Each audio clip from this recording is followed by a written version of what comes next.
Hello friends, आज हम discuss करने जा रहे हैं CSIR नेट जून 2016 का क्वेश्चन आपका ये मॉडर्न अलजेब्रा से पूछा गया है और रिंग थ्योरी का आपका ये क्वेश्चन है। और आपका ये क्वेश्चन पार्ट सी का है, यानी 4.75 मार्क्स का आपका ये क्वेश्चन जो कि पार्ट सी में पूछा गया है और जून 2016 में।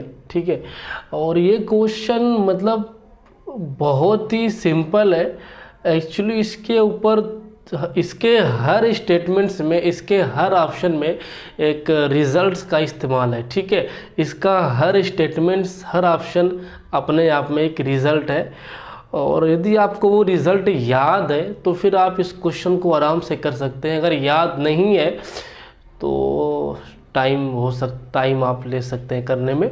ठीक है, तो ये क्वेश्चन एक्चुअली बहुत ही सिंपल है और इसको देखने के बाद यही फीलिंग आती है कि मॉडर्न अलजेब्रा का हर एक रिज़ल्ट बहुत इम्पोर्टेंट है। ठीक है, जब आप इस क्वेश्चन को देखेंगे गौर से ना, तो आपके अंदर यही फीलिंग आएगी कि मॉडर्न अलजेब्रा का हर रिज़ल्ट, हर एग्जाम बहुत इम्पोर्टेंट है। तो चलिए देखते हैं क्वेश्चन के बारे में। Let R be a finite non zero commutative ring with unity. Finite non zero commutative with unity, then which of the following are necessarily true. ठीक है, ऑप्शन फर्स्ट में any non zero element of R is either unit either a zero divisor. There may exist a non zero element of R which is neither zero divisor nor unit. Every prime ideal of R is a maximal ideal.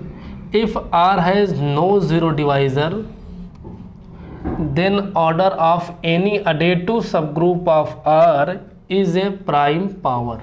मतलब prime के power में होगा कोई, यदि आप सब group लेते हैं R का तब। ठीक है, तो ये देखिए जो आपका ऑप्शन फर्स्ट है ना वो ट्रू है।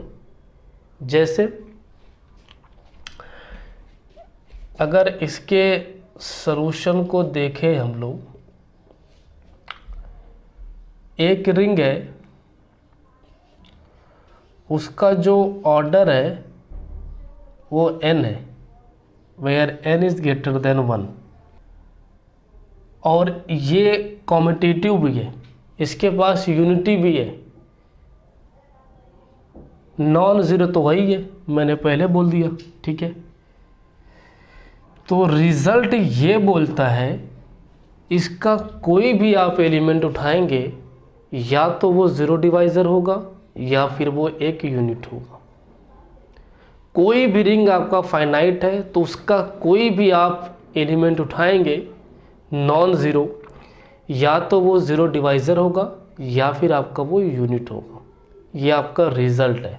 ठीक है, तो जो आपका ऑप्शन फर्स्ट है वो करेक्ट हो गया।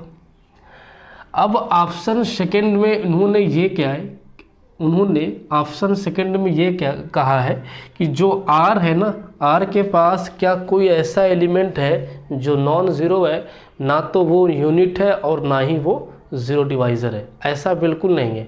R के पास जितने सारे एलिमेंट होंगे या फिर यूनिट होंगे या फिर वो ज़ीरो डिवाइज़र होंगे, तो ऐसा कोई एलिमेंट नहीं होगा जो ना तो ज़ीरो डिवाइज़र है और ना ही वो यूनिट है।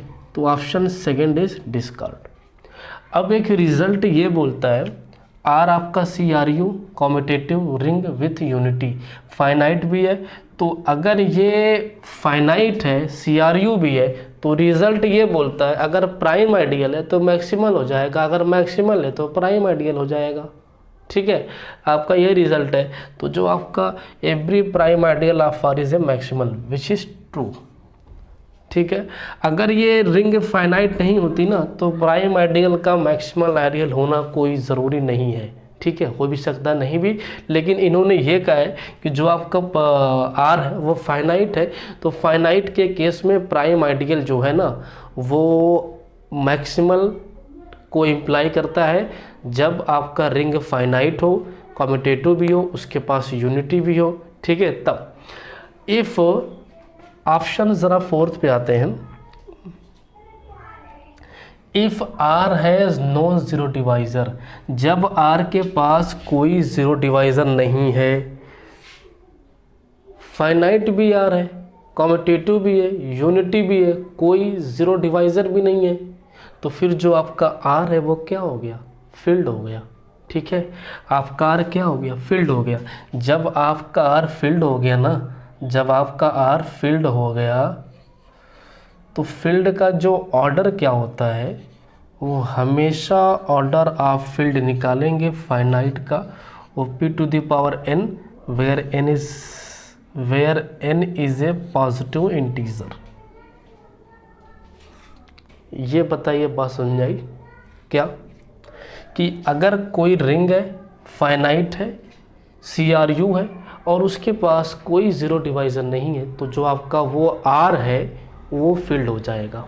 और फील्ड का जो ऑर्डर होता है हमेशा आप p to the power n पाएंगे, where n is a positive integer, p is a prime number, ठीक है।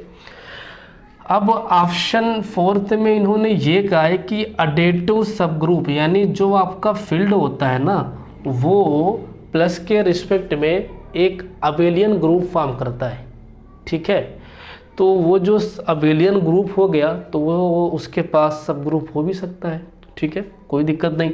अब जो आपका order of f p to the power n is a positive integer, तो इन्होंने ऑप्शन में ये कहा है कि अगर इसका कोई भी अडेटिव सब ग्रुप लेंगे ना, तो जो उसका ऑर्डर होगा वो p टू द पावर कुछ ना कुछ होगा। इन्होंने ये ऑप्शन में बोला है। तो ठीक है, यदि आप इसका कोई भी सब ग्रुप लेते हैं तो एक काम कर लीजिए, n इक्वल टू कर हमने 2 ले लिया, आपको दिख रहा है, n इक्वल टू कर हमने 2 ले लिया ना, तो ऑर्डर ऑफ f कितना हो गया, 2 की पावर 2, और ये अबेलियन है, ठीक है। किसी ग्रुप का ऑर्डर अगर p स्क्वायर है तो वो अबेलियन है, और अबेलियन होता भी है, कोई दिक्कत इसमें नहीं है, ठीक है। अब 2 की पावर 2 क्लियर हो गया। अब इसका आप सब ग्रुप अगर निकालते हैं ना, तो एक सब ग्रुप ऑर्डर 1 का आएगा, एक सब ग्रुप ऑर्डर 2 का आएगा, एक सब ग्रुप ऑर्डर 4 का आएगा। लैग्रांज थ्योरम होल्ड करता है, कोई ग्रुप अगर फाइनाइट है, अबेलियन है, तब उसके हर डिवाइज़र के लिए एक सब ग्रुप होगा, ठीक है। ये आपका जो है ना ऑर्डर 1, ऑर्डर 2, ऑर्डर 4। ऑर्डर 1 मतलब ट्रिवियल हो जाएगा, ठीक है, सिंगलटन ज़ीरो, कोई दिक्कत नहीं है। तो इसको आप क्या लिख सकते हैं, 2 की पावर 0, इसको तो 2 की पावर 1 में तो है ही है, इसको लिख सकते हैं 2 की पावर 2। तो इसका कोई भी सब ग्रुप लेंगे वो प्राइम 2 क्या है, प्राइम नंबर, तो प्राइम के कुछ ना कुछ पावर में होगा। तो जो आपका ऑप्शन फोर्थ है ये भी ट्रू, अगर आप p इक्वल टू n अगर आप 3 लेते हैं तब भी कोई दिक्कत नहीं है, ठीक है। तो आप कोई भी आप n और p लीजिए, इसके पास एडिशन के रिस्पेक्ट में सब ग्रुप एक ना एक प्राइम के पावर में होगा, ठीक है। तो ये आपका जो ऑप्शन फोर्थ है ये भी करेक्ट है। और इसके अंदर 2 रिजल्ट है, रिजल्ट आपका ये first, result second, result third, और इसके अंदर एक रिजल्ट ये कि कोई भी ग्रुप अगर कोई भी रिंग है अगर फाइनाइट है, CRU है, और उसके अंदर कोई भी ज़ीरो डिवाइज़र नहीं है, तो फिर जो आपका वो रिंग होगा वो फील्ड हो जाएगा। यही आपका वो रिज़ल्ट है। जब फील्ड हो गया तो फील्ड का जो ऑर्डर हमेशा आप देखेंगे वो p to the power n होगा, where p is a prime number, n is a positive integer, और इसका कोई भी सब ग्रुप लेंगे एडिशन के रिस्पेक्ट में वो p के प्राइम के पावर में कुछ ना कुछ उसका ऑर्डर आएगा। और यही सब लॉजिक है दोस्त, क्वेश्चन ऐसे ही आते हैं रिज़ल्ट पे। अब देखिए ये क्वेश्चन जो हमने आपको अभी यहाँ पे डिस्कस किया है आपके सामने, इस क्वेश्चन में बहुत ख़ास नहीं है कुछ, लेकिन इसके अंदर रिजल्ट्स का इस्तेमाल है। जब रिज़ल्ट इस्तेमाल हो तो क्वेश्चन आपका ख़ास हो गया। देखिए किसी क्वेश्चन में अगर रिज़ल्ट एक बार अप्लाई हो गया ना, कोई भी थ्योरम, किसी भी क्वेश्चन के अंदर अगर कोई भी रिजल्ट या कोई थ्योरम या फिर कोई एक्सियम या फिर कोई लेम्मा या फिर कोई क्रोली अगर अप्लाई हो गया ना, तो फिर जो आपका वो क्वेश्चन है वो क्वेश्चन भी इम्पॉर्टेंट हो जाएगा, और जो वो थ्योरम है, क्रोकली है, वो लेक्सियम है, वो भी आपका इम्पॉर्टेंट हो जाता है।